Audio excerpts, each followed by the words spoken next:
नमस्ते जी। श्रावणी उपाकर्म का पावन पर्व आप सबके लिए बहुत बहुत मंगलमय हो। ये पावन पर्व सनातन है। यह वेद के स्वाध्याय का दिन है। यज्ञोपवीत बदलने का दिन है।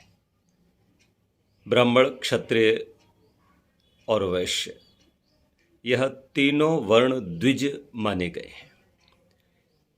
तीनों के अपने अपने यज्ञोपवीत होते हैं। तीनों ही विद्यावान होते हैं। यज्ञोपवीत में जो 3 धागे हैं, वो 3 ऋणों से हम सबको खबरदार करते हैं। और हमारे ऊपर जो माता पिता का, ऋषियों का और देवताओं का ऋण है, उससे हम उर्ण होते चलें। इस जीवन में पवित्र आचरण करें, संदेश देते हैं। राखी का बंधन, इसका कोई काल निश्चित नहीं जान प्रतीत होता कि ये कब से शुरू हो गया। ये थोड़ा पुरातन हो सकता है, 100, 200, 500 साल पुराना हो सकता है। लेकिन ये कहना कि रावण की बहन शूर्पणखा ने अपने भाई रावण को राखी बांधी, तो उस समय पूर्णिमा तो थी किंतु भद्रा थी, इसलिए उसका नाश हुआ। ये एक मूर्खतापूर्ण तथ्य है, क्योंकि उस समय बहन भाइयों को राखी नहीं बांधती थी। दूसरी बात, किसी भी व्यक्ति का राखी बांधने अथवा न बांधने से जन्म और मृत्यु संभव नहीं होता। उसका तो अपने कर्मों से ही होता है। यदि रावण के अच्छे कर्म होते तो निश्चित ही रावण का विनाश नहीं होता। राम की भी रावण से शत्रुता नहीं थी, शत्रुता तो उसके दुष्कर्मों से थी।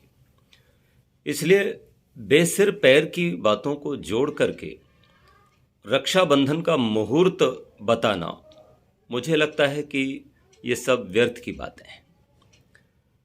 पहली बात तो, बहन अपनी भाई को अगर राखी बांधती है तो इसमें कोई पाप नहीं है।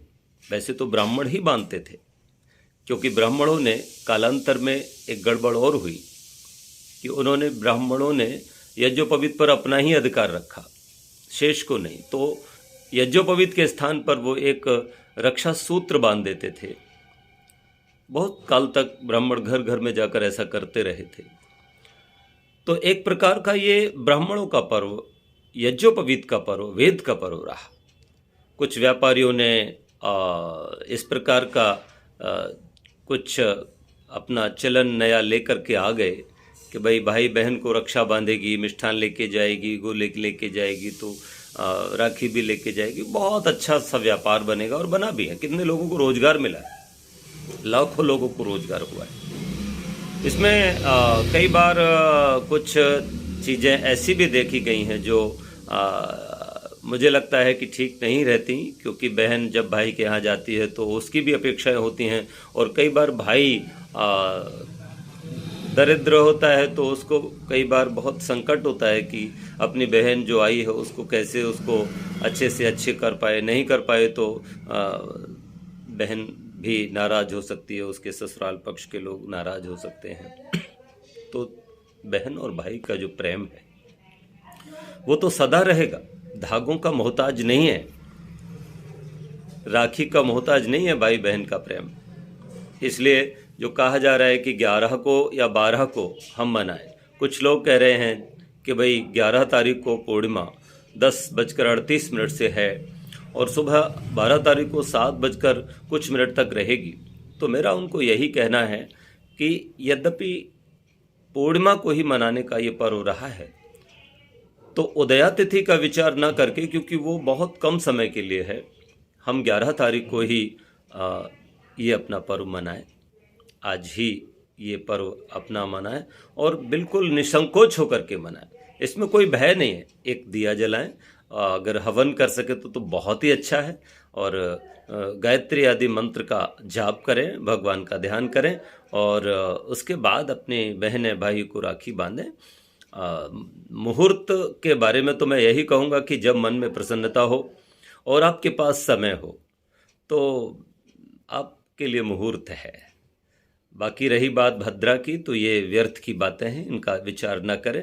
और वैसे भी ज्योतिषाचार्यों के अनुसार भद्रा पाताल में है तो उसका कोई प्रभाव नहीं होता।